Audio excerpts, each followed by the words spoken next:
So the first thing I'm going to show off is sort of art book related. So in Japan, there's a event going on for, like an art event going on for Chihayafuru, which has a couple limited, like, exclusive items, and just a wonderful, wonderful person, Huntress fan on Twitter. It was actually in Japan during the time that it's on. I'm pretty sure it's still on. And managed to get this for me, because they know how much of a Chihayafuru fan I am, and they were going anyway, so like, oh, I'll just pick you up a copy. And I'm so indebted to them. Like, that, it was huge. That was so kind of them. Acting as a proxy, basically. And yeah. So something I didn't necessarily expect to get is the actual event booklet itself, which is gorgeous. It has a lot of smaller copies of the art in the quote-unquote art book I'm going to show you in just a second. There's so many beautiful pieces. I can only imagine what it was like to see these in person. Yeah. There's where my current icon on Twitter comes from. Yeah, it's really whoa. So the first thing I'm going to show off is actually somewhat art book related. I mentioned it on Twitter, but in Japan currently they're holding an event or an exhibition, I should say, for the Chihayafuru artworks. And it's sort of limited to certain areas at certain times. I mentioned that it was pretty amazing and that there were some items that were like hugely exclusive. And one of my mutuals on Twitter, Huntress fan, was actually planning to go to Japan during that period, so they would be able to visit the exhibition. And they were going to go anyway, and offered to pick me up whatever I wanted, just serving as proxy for me, and then so I could pay for it, and then they would ship it to me. And I'm just so indebted. That was huge, and I cannot believe it was just such a wonderful thing to do, and I really, really appreciate it. So they got me two things. One that I paid for, and one that I don't know if he paid for it or if it was just free, but he got it for me just as an extra. But the extra was this. It's sort of the event guidebook, which sort of acts more so like an art book because it does actually have a lot of these pieces in them, like at a much smaller scale than what I'm going to show you, but it's just absolutely beautiful. I can't, as I said, hugely, hugely indebted. But the art book itself is a little bit different. You can see here, it's in this big plastic bag, and it's a big thing, and it doesn't really serve, or it's a bit more like unbound posters than a typical art book, but it fits together like an art book. You can see there's no like words on this, and all of them are loose leaves, but it still functions as an art book. But then every so often there'll be pieces like this where it's, a full span, so they could fit a bunch of different art pieces at different sizes. So it's a little bit weird. I'm keeping in the plastic just so nothing happens to these, but it's phenomenal. Like, this is such a beautiful collection of artwork. And like I said, I'm just so indebted and grateful. That was just such a wonderful thing to do, and thank you so much, Huntress fan. You absolutely made my year. first for anime, I have Little Busters EX, released by Hanabi here in Australia.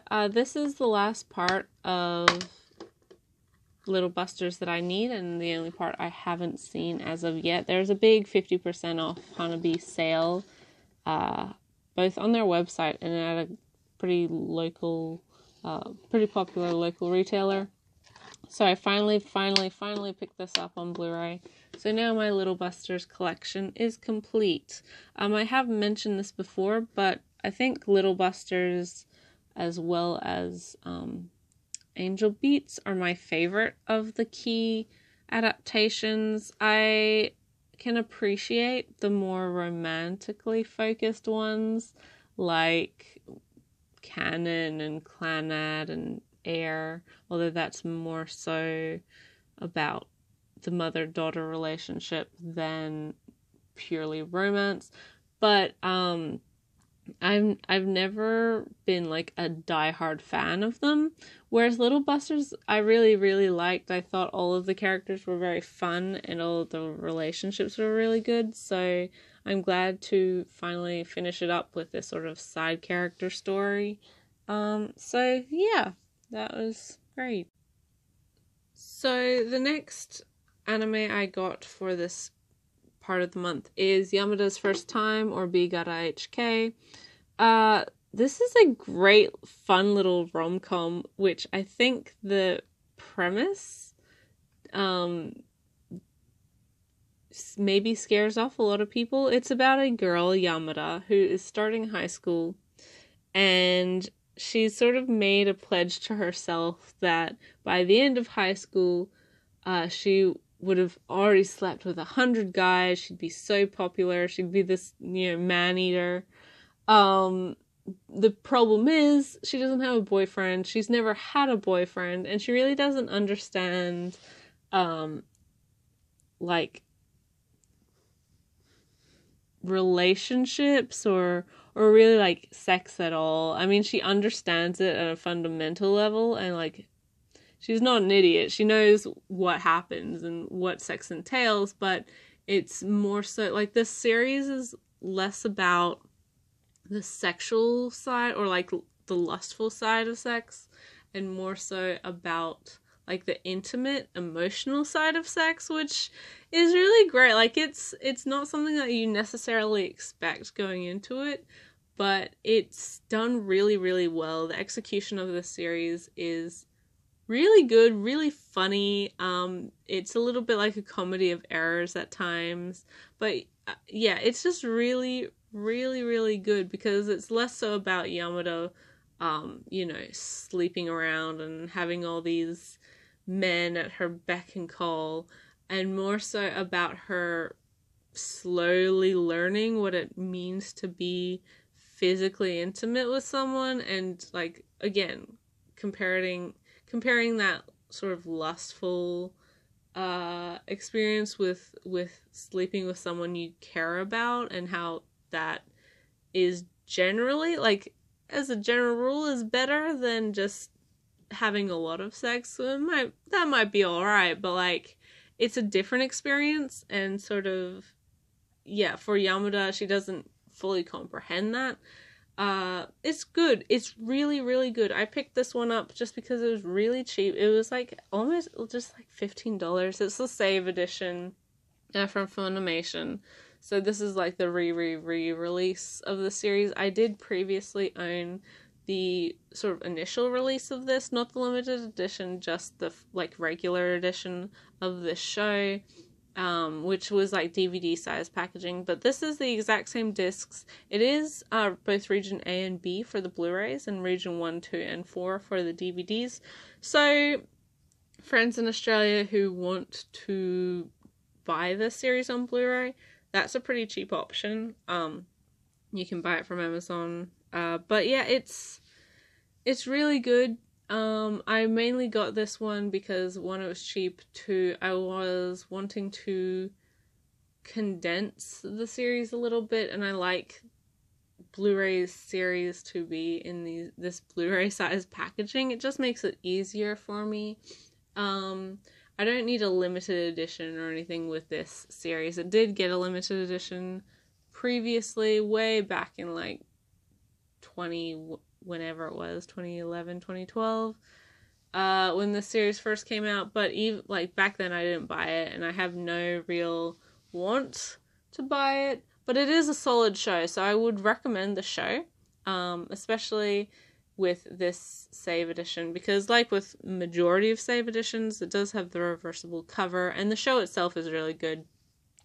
So yeah, I'm happy that I was able to get this, especially so cheap. Like, it's a really, really low price, so go check on Amazon.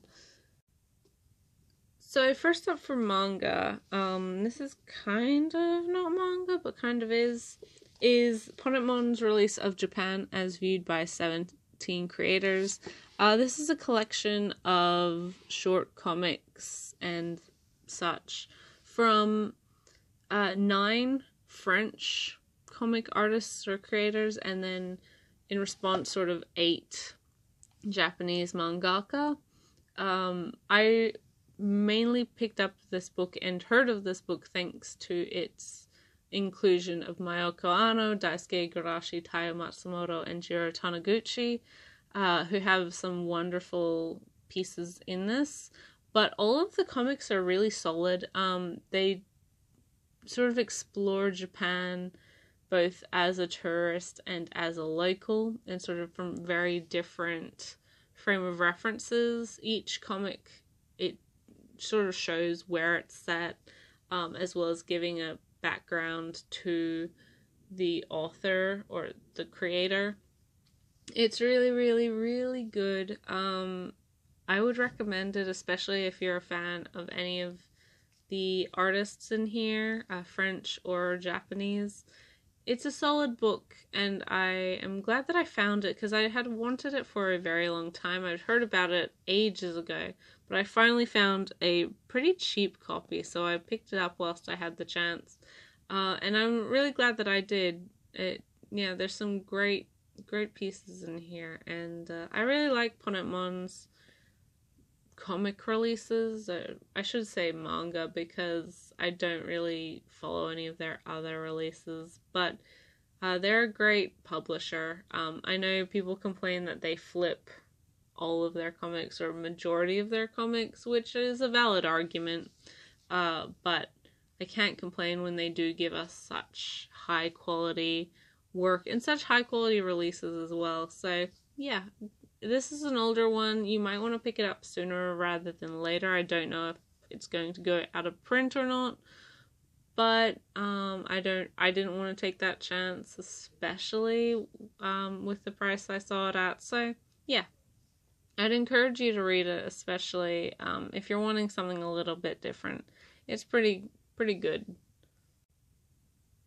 Starting with the Viz manga, we have the debut volume of Dead Dead Demons Dead Destruction by Inyo Asano. This is his most current series, and is his follow-up to Goodnight Pun Pun. He did mention that like Pun Pun was such a emotionally heavy series and just really dire that like for his follow-up he didn't want something super depressing or in the same vein as Goodnight Pun Pun. And you can see this is sort of Asano's attempt at slice of life. In saying that, it's still an Asano piece. It's still like weird and has a pretty nihilistic tone to it almost. It follows 2 teenage girls in Tokyo who live in this, like, they live in modern Tokyo, but 3 years prior a spaceship, an alien showed up. So it's sort of this overlooming threat above Tokyo, that in the 3 years it's never it's just a threat. It's always a potential danger, and every so often like little spaceships come down, but the might of humanity, or at least the firepower of humanity has meant that there hasn't been any major issues aside from like the first day that it happened, where a lot of people disappeared and died and all that. Nowadays it's like, oh well, you know, if the SDF get there, then, you know, the thing's gonna be dead. Like, you don't have to worry about it. People have adapted to it, and now even the aliens are part of everyday life, which is sort of the biggest, I don't want to say motivator for these characters, but both of them, who I think are childhood friends, they sort of are pretty bored with the current status quo, and it's almost depressing and disappointing that nothing changed, or things didn't get more interesting even after a literal alien invasion. It's an interesting way to take it. There's a lot of very Asano things in this. Like I said, it is a more subdued sort of slice of life series, but like with any Asano work, none of these people really have functional families, and some of the situations are meant to be like slightly horrifying if you think about it, but just it's disconnected in a weird way. Like this character on the cover, her sort of interest and love of their teacher, which is not uncommon for girls of a certain age, but like it pushes it almost a little bit, and I'm like, what is going on? Like, I don't. But I think that's the point, as is with most Asano works. It's not ever done pointlessly, and you might not agree that it's needed, but I think that's a large part of his style and a large part of how he tells a story. This is a good volume. I look forward to it. I would say it's definitely more accessible, especially compared to like Goodnight Ponpon. That and A Girl on the Shore, those two are hard, I think, to recommend to people. This one's easier. This one I would liken to something like Solanin.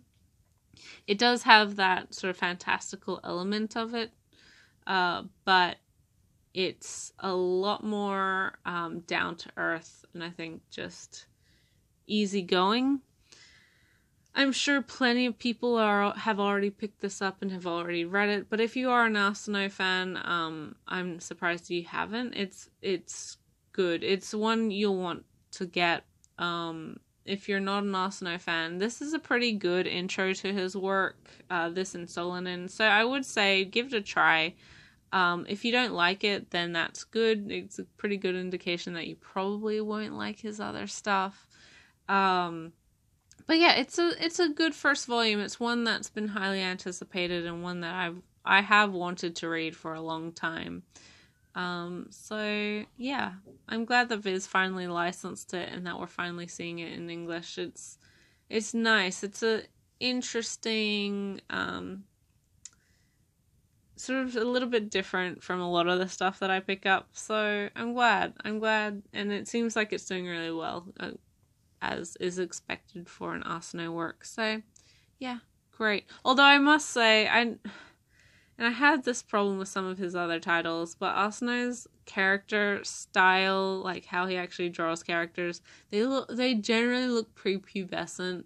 The girls in this are in high school, but they look like elementary schoolers, and it's a bit off-putting. Like, it's a bit weird. I don't know, man. It's just like, oh, can you draw characters that don't look 10 years old? Yeah, he's a fantastic artist, but I'd like a little bit more maturity, but maybe that's reflective of their immature mindset. I don't know. I haven't given it that much thought, but yeah, it's, aside from that, it's good. Next for Viz Manga, I got the first volume of Sunny by Taya Matsumoto. I got the second, fourth, and sixth volume of this last time. There's only 6 volumes in all. This is another one that I did get from Better World Books. It's in pretty wonderful condition. This is a really interesting story about foster kids in Japan in the 70s. It was the only Matsumoto work I hadn't read previously to picking up, but I have such faith in his writing that I was not worried. Now that I have this first volume, I can actually start reading it. I am still missing the other odd volumes, but I'll get to it. This is a series I've wanted for a very long time. Again, just having refocused how I collect things has finally given me the opportunity to get it. It's one that I look forward to. Viz did a really lovely hardcover release for this series. It's good. I look forward to actually getting into it. Now we're going to go into Kodansha, and there is a bunch here. The first being the debut of Waterkoi, Love is Hard for Otaku, which is a fun little, it's not a 4-coma, but it functions in the same way that it has short, punchy jokes and very short chapters. This is getting an anime adaptation. Currently, I haven't seen it. I've heard nothing but good things. And it follows 2 office workers who are somewhat like, they're childhood friends. They grew up together. They went to elementary and middle school together. And they're both like secret otaku. This girl here is pretty full-on fujoshi, but pretty into like everything otaku. She makes her own doujinshi, that sort of thing. And then the guy is a pretty big gamer, just always gaming, again, pretty into otaku culture as a whole. And they meet each other, or they re-meet each other at their work. She quit after sort of being outed as an otaku by her ex-boyfriend. So she starts a new job, and this guy, her childhood friend, really, is there, and they sort of reconnect. Especially considering she's like, well, you're, one of the only people who, you're the only person who understands me. We have very similar experiences, although our interests are different. And she's like, I'm never going to let anyone who I'm dating know that I'm an otaku. It's just not going to happen. And he said, well, why don't, you date someone else who does know? And she's like, no, the only people who are okay with that are other otaku, and I'm not dating them, they're losers. Which is quite a common mindset. Like, that's not a surprising thing to hear. But basically it ends up with them starting a romantic relationship. Despite her initial misgivings, he sort of convinces her that he'll be able to help her with events, and he'll be able to understand her weird hobbies, and she can nerd out, and he's not going to judge her. And it's funny. It's a funny little thing. It's nice to see. It's done in a good way. Very, very openly, and sort of well-intentioned. But it does have some pretty vicious humor on both sides, as well as their co-workers, who are also like less intense otaku, or just, again, different otaku. There's a woman who cosplays a lot, and then her boyfriend, who's sort of just an anime guy. Like, he just watches whatever's on, and reads manga, but he's not, like, he's a little less intense than these guys. It's fun. It's a fun series. Like I said, I haven't seen the anime, but I do intend to watch it. This started off as a web comic, I think, and then got licensed for in Japan for like a proper publication. So this is a 2-in-1 release. You can see it's not super thick, and that is because it like I said, it's sort of shorter comics. It functions more like a nozaki-kun, whereas that is a straight 4-panel manga. The amount of pages you get is sort of roughly the same. So yeah, I would definitely recommend this. These 2-in-1s are really nice, and the series itself is pretty funny. So if you're into that, I would encourage you to try it. Yeah, it's good. Then we have the second volume of Again by Mitsuru Kubo. Another fantastic volume. Like, I'm really enjoying this series. It's really, really good. I did a first impressions video on the first volume, which it should be, in one of my older videos. It's really funny, and well-meaning, but it never shies away from certain aspects of reality. I think, and I said this with Moteki as well, I think Mitsuru Kubo really understands and empathizes with like the loser mentality or the societal loser, and she's always kind about it, and can write them really, really well, but that doesn't mean that she lets them off without recognizing, like, why are they seen this way, like their behavior. She makes them accountable for the choices they make in their behavior. And this particular volume is it's really, really good. We get our main character sort of bringing together the members that remain of the Uendan, in an attempt to try and stop the cheerleaders from, disbanding the club. It's good. Both this and Moteki have been really, really great. If you haven't tried out both of these manga by Kubo, I'd encourage it because it's really wonderful. And with this volume, like with the last volume, I'm really looking forward to more. All of the characters are fun and compelling and interesting. It's just really solid, and I look forward to where it's going. Then we have To Your Eternity 4, the most recent volume of Yoshitoki Oima's currently ongoing series. Yeah, another really great... I mean, I don't pick up bad manga, but this is really good. With every new volume, it just gets better and better. Kodansha has some fantastic licenses currently, and I just look forward to all of their new books for all of the series that I collect. This...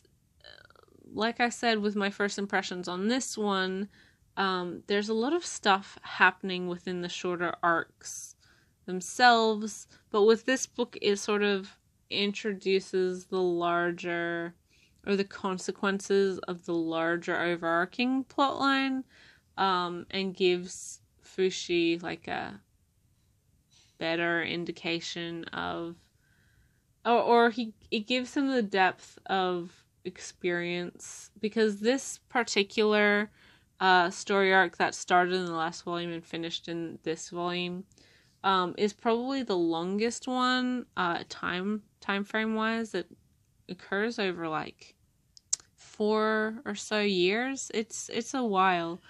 It's just really, it's really good. Like, I don't have to convince a lot of people, because Oima's previous series was just a sensation. The Silent Voice is a phenomenal series. This one is different, but fundamentally it functions in the same way that A Silent Voice does, and the strength of Oima's writing, this is proof that her previous series wasn't just like a flash in the pan, like one hit wonder mangaka. She has a lot of things she wants to write about, a lot of things she wants to say, and she does it really well. It's really good. Yeah, I mean, I can't even say anything else than that. It's just really, really good. The series is currently being simulpubbed on Crunchyroll, their manga app. I keep up to date with it there, and it's just getting better and better. Like, it's just so good. So, To Your Eternity Volume 4, beautiful volume, phenomenal story, one that makes you think, which is not something you necessarily expect from when you go into it. It's really good. It's a very reflective character piece whilst still maintaining a lot of other side characters and a lot of larger, grander plots. It's just phenomenal.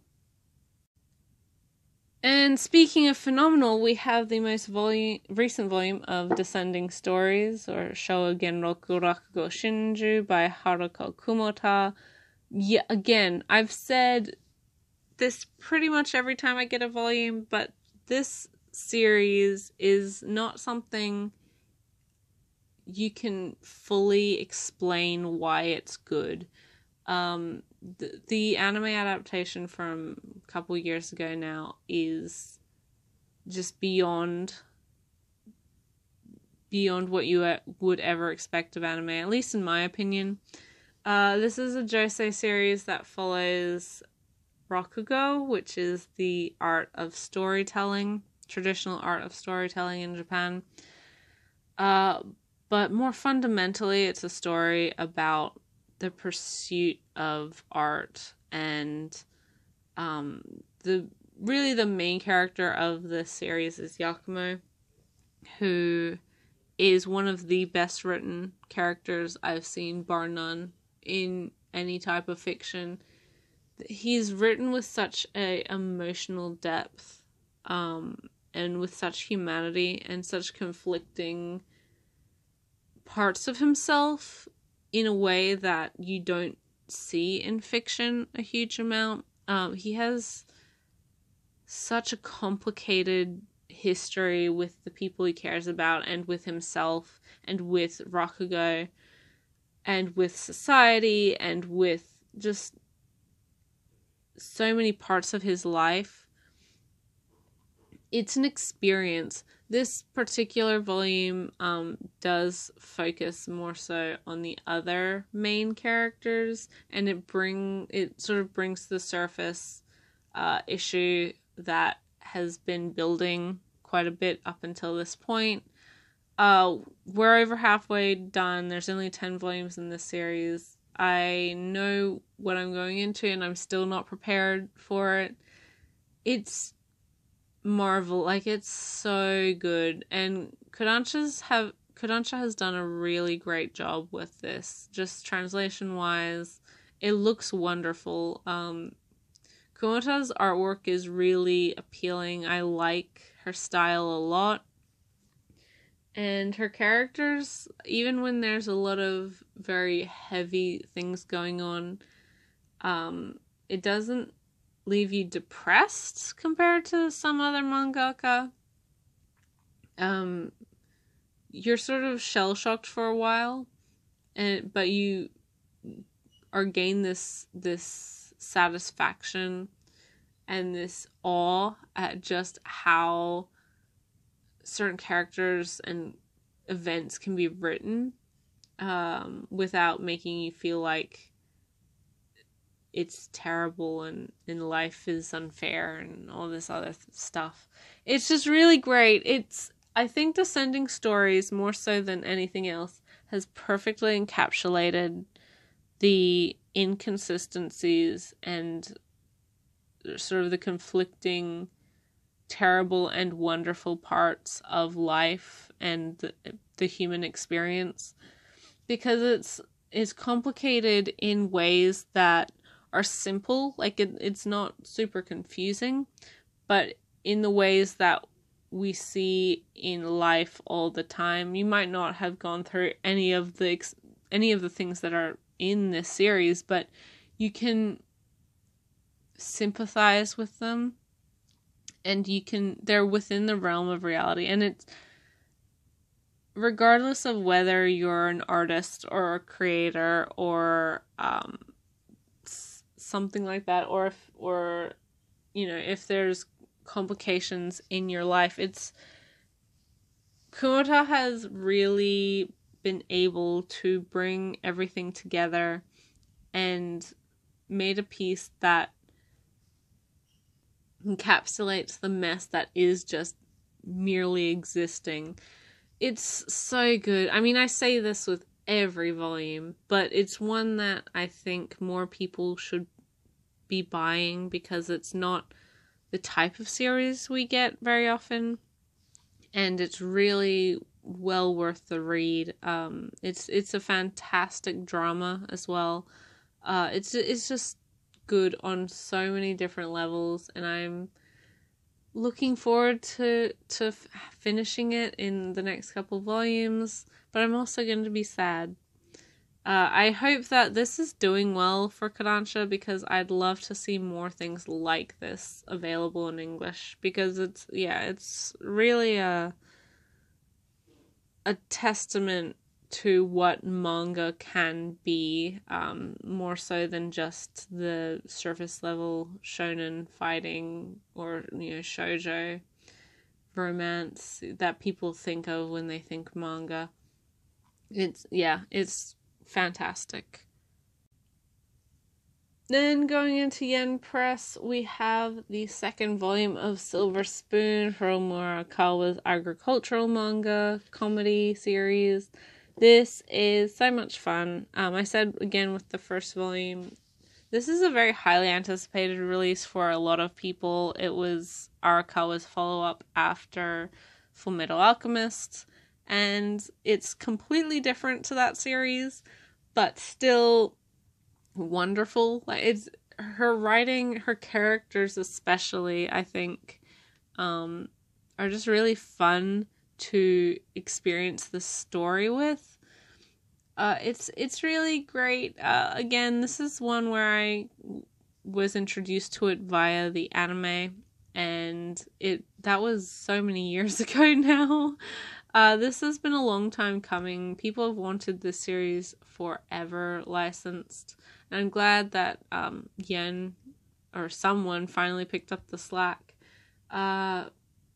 It's great. I think there's 14 volumes out in Japan.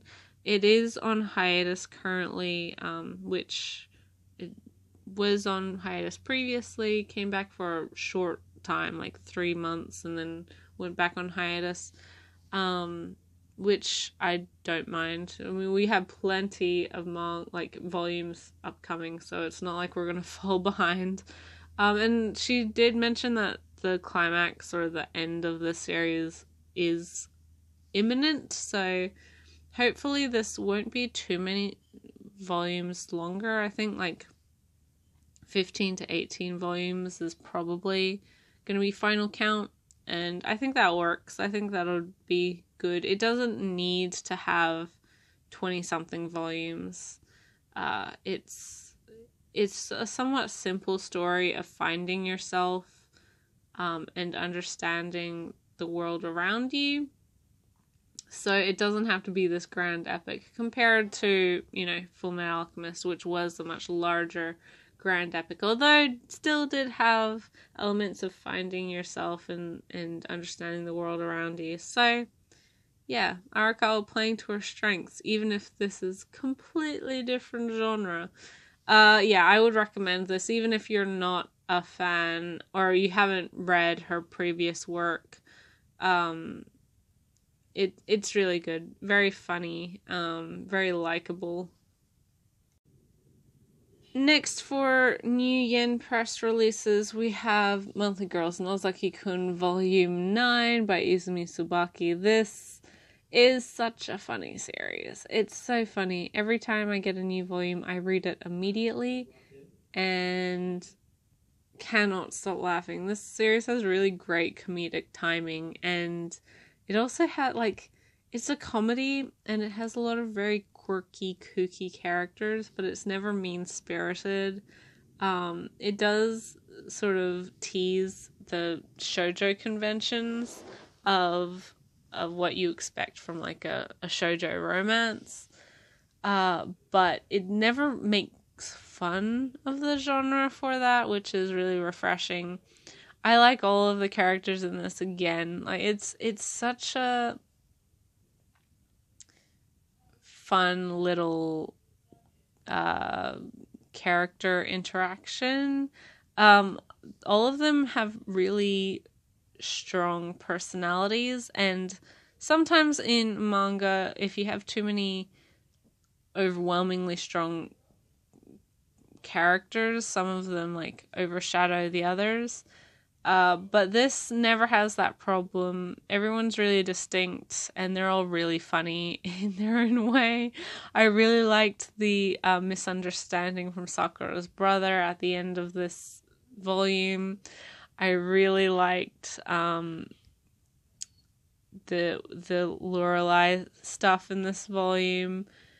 Is everything. It's just it's so funny. I do think, and I have mentioned this previously, but I do think the anime is a good introduction to the series because it gives you sort of the timing of the jokes a little bit better, which makes reading the series more funny because you understand the punchiness of the delivery. Yeah, it's really good. Next, we have some older Yen Press manga, Volume 2 of Nabari no O and Volume 6.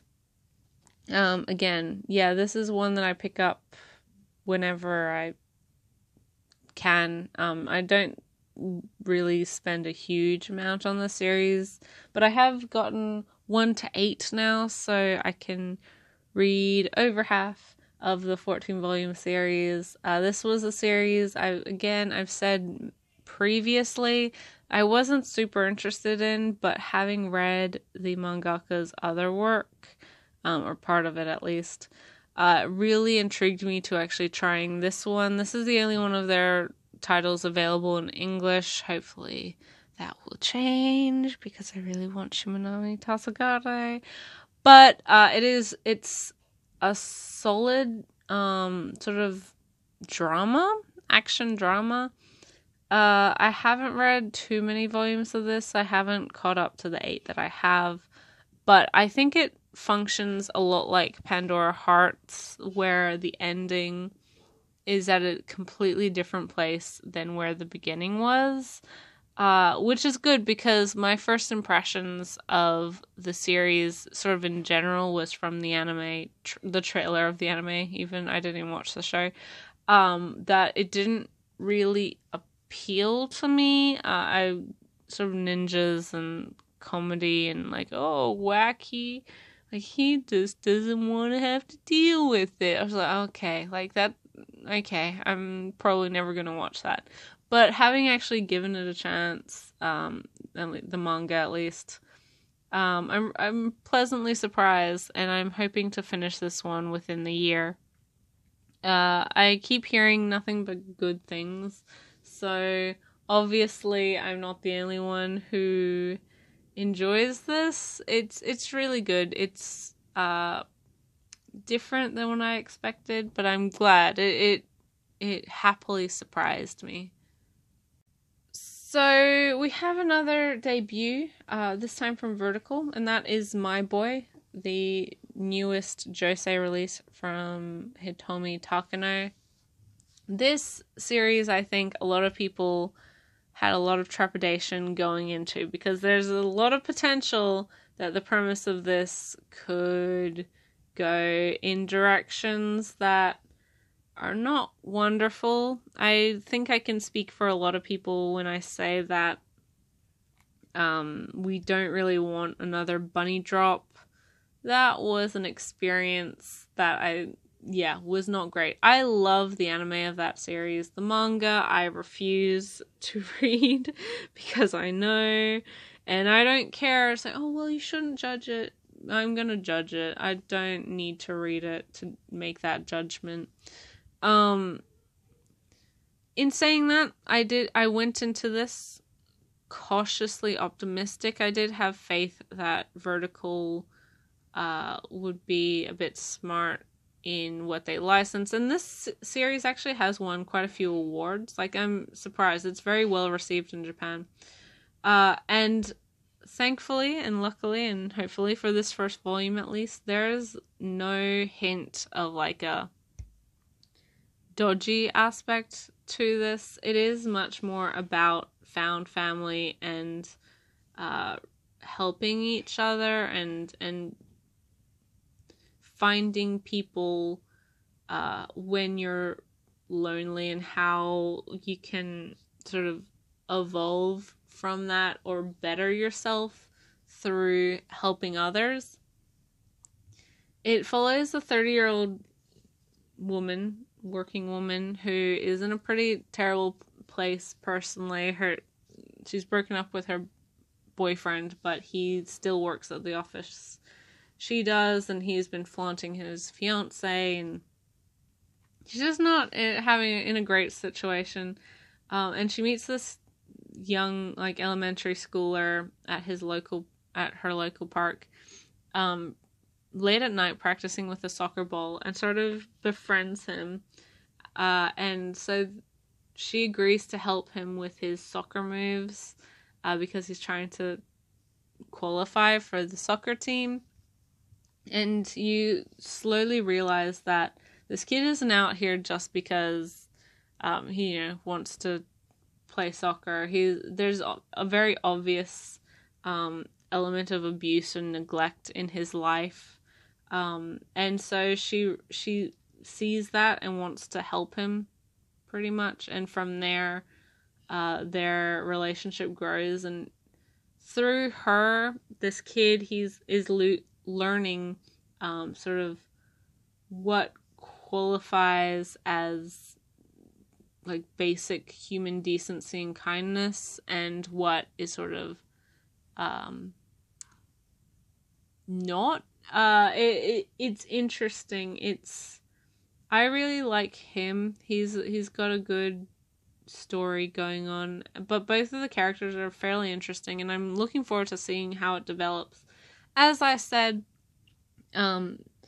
there is, I think, a bit of cautious stigma around a series like this, especially because we've been burnt before. But honestly, I think the worst part of this volume is the author note at the end, but everything else in this is really, really good. And if it stays with the tone that it's set up in this first volume, I honestly believe it will be a really decent like drama, emotional drama. Yeah, so I maybe would say, if you're on the fence about it, I'd say borrow it from a library or buy the Kindle edition, because I can't flat out recommend it to everyone, because I know there is that, oh, what's going to happen? I don't want to get to like 5 volumes in and then it takes a huge heel turn. But I think we're safer with this series. I think it's so far so good, and I'm actually pretty surprised at how much I liked the writing in this. So I'd recommend it, especially if you're a Josei fan. It's probably one you want to look into. I have faith in Vertical. They haven't really let me down yet, so yeah, it's a good series. Next, we have the light novels that I got for this period. First being Strangulation, the second of these like Nishio-san mystery novels. They're interesting. The first one was very, very good. This second one I've also heard is very good. The first 2 were previously licensed, I think by Del Rey. Somebody put them out. But now Vertical is releasing them. Hopefully we'll do well to get the subsequent volumes. I think it's 8 or 9 volumes in total.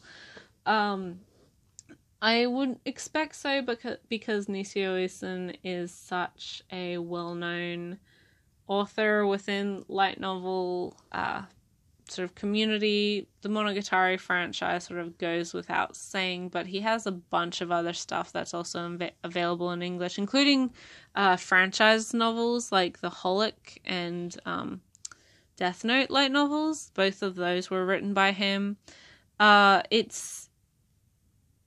I haven't had the opportunity to read this one yet, but I will be reading it and probably writing a review for it. I didn't mention that, but I've been invited as a full-time reviewer for EnglishLightNovels.com. I'm G on there, as probably you can expect. I do only have 3 reviews. One is a guest review from 2016, so it's way back in the past. But the other 2 just came out these last 2 weeks, reviewing Spice and Wolf Volume 18, so the first epilogue volume, I should say, and then the spin-off, the first volume of Wolf and Parchment. So I'm hoping to try and get reviews out on a fairly consistent basis once a week. I'm trying to aim for, but we'll see if that happens. Fingers crossed. I've been doing really well so far, so that's a good thing. But in saying that, I am hoping to write a review on this, especially because this did come out previously, but this is new translation, new imprint and everything else. So yeah, Nishio Ueson works, I think, are a bit hit or miss. I think you either love his stuff or you hate it. I even saying that, I'm still a bit in the middle, because I think he has I don't want to say delusions of grandeur, but his writing is very much like, oh, I know I'm smart, so I can get away with saying all of this, the characters, and people will just think it's punchy dialogue and just genius, which is a little bit irritating. But for a lot of his stuff, it does work.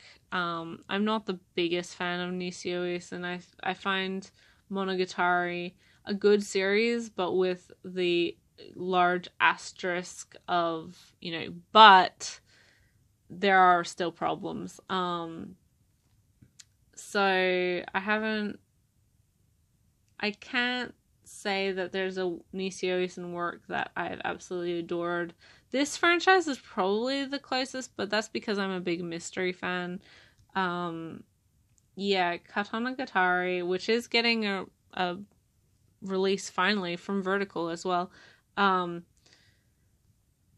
seen the anime for, so I'm interested in reading that, but I wasn't in love with that series. Like I said, you either love it or hate it. I'm pretty lukewarm on most of his stuff, but this is a pretty decent series, especially if you're a mystery fan. So yeah, maybe give it a shot, even if you haven't tried his other stuff, because it is a little bit different from those, although the tone is pretty similar. So yeah, whatever. And finally, for light novels, we have the exciting 7th volume of Baccano, 1933 Last, / Bloody to Fair. I adore this series, like I've said, every time a new volume comes out. This is the longest volume of Baccano out so far. It's the second half of the story arc that was introduced in volume 6. I'm gonna have to reread volume 6 because I don't remember a huge amount. But yeah, it's so good.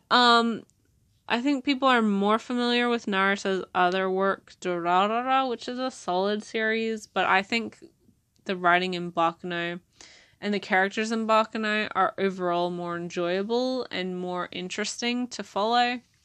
The premise is great, and the anime is great. The Durarara anime is pretty great too, but if you're comparing the two, my favorite would definitely be Baccano. This is another one that I'll be doing a review on, absolutely, no question. But I'm going to do a larger review with the volume 6 as well, so it's reviewing the entirety of the story arc. Yeah, haven't had a chance to get into this one because I did only get it yesterday or the day before, and I've been really busy this week.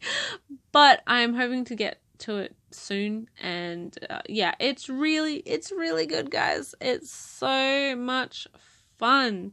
You go into Baccano and you come out of it pleased. You're never gonna be disappointed with Baccano, I find. Yeah, great series. Being given a great release by Yen Press as well. The hardcovers are lovely, and just great. There's over 20 volumes in Japanese, so we're far from being over, and it is still ongoing. But honestly, that I'm looking forward to it. Like, I always am I always encourage that a story should have an end, and you shouldn't drag it out past what, is a logical conclusion, and you shouldn't drag it out just because money is involved. But in saying that, Baccano is a series that I feel like I could read forever and still not get enough of. So, yeah, me being a hypocrite. But it's really good. It's so much fun. If you're wanting to try a light novel and you don't really know where to start, Baccano is a great starting point. It's got a lot of action. It's got really fun, quirky characters. It's got an anime adaptation, so if you're wanting to watch that first and get an idea for it, that's a good idea. The writing and translation on this and Durara and all of Yen Press's light novels is really good.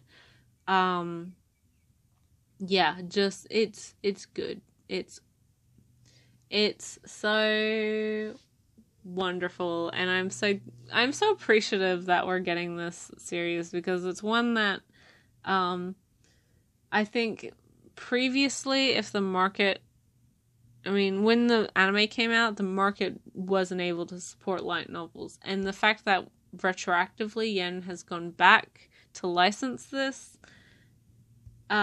just is a testament to the staying power this story has and the popularity of the series as a whole. Yeah, I'm just really loving it, and I cannot wait to read more.